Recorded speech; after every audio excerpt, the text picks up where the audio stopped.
సుభద్రాదేవి మనోహరుండను, చంద్రకులాభరణుండను, పాండవ మధ్యముండను. నా నామమే నీకు తీరగా మౌతులతో పెట్టుకోమని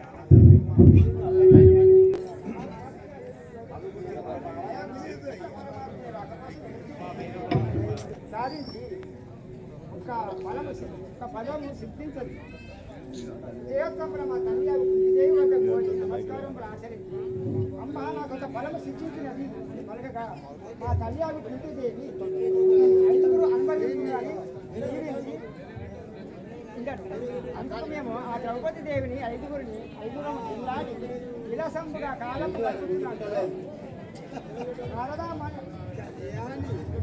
ఆమె ఇట్లా ఉండుట తగదు. ద్రౌపది దేవిని సంవత్సరం పాటు ఒకరు ఉంచుకొని వారు సంవత్సరము కూడుకున్న తర్వాత మీలో ఎవరు చూసినచో వాళ్ళు సంవత్సరం పాటు తీర్థయాత్రలు తిరిగవలనని నారదాముని కట్టడి చేసి వెళ్ళిపోయారు.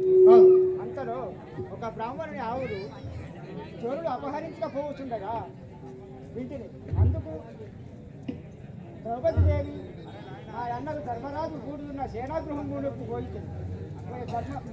ఇల్లును పట్టుకొని వచ్చింది. ఆ పాపము పరిహారము చేసుకున్నట్టు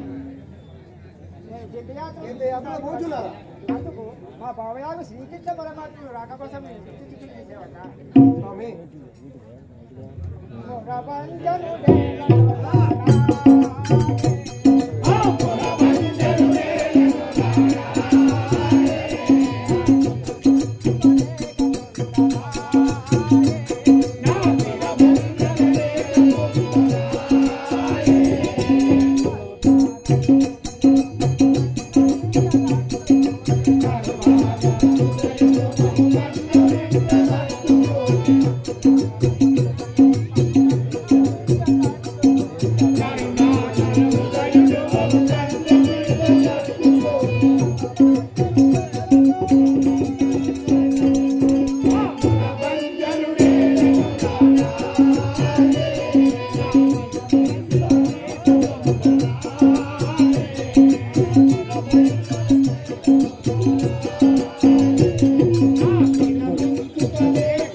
అభయమిచ్చి తప్పబోడు స్వామి అభయమిచ్చి తప్పబోడు స్వామి శివరాజా వరదుడు కాగా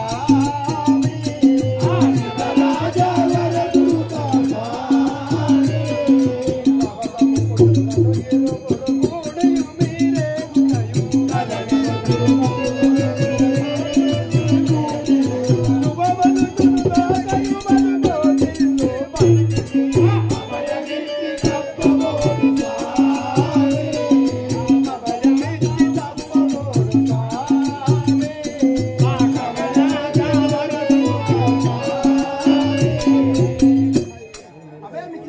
తప్పకూడదు కదా తప్పకుండా రాగలడు చాలా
ఎంతగానో ఎదురు చూచేదాన్ని శ్రీకాంతుడు ఏ కాంత దగ్గర ముచ్చట్లు చేయించున్నాడో మాకేమి తెలియదు కదా 13 మంది కూడా అష్టభారులు 13,000 గోపికా శ్రీలు మా పావకు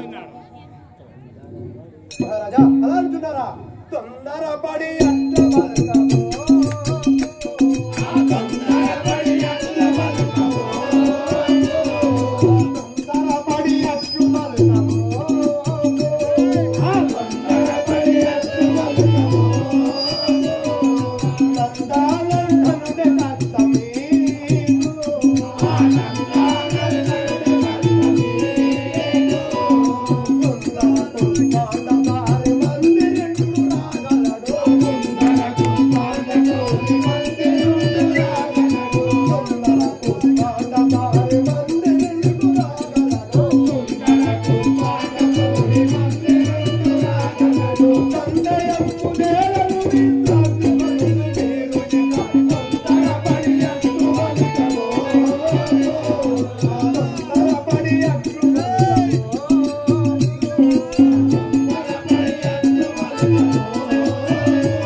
మహారాజా నీ వల్ల తొందరపడి పలికిన ప్రయోజనం లేదు మీరు పలుకున్న పాటి కాదు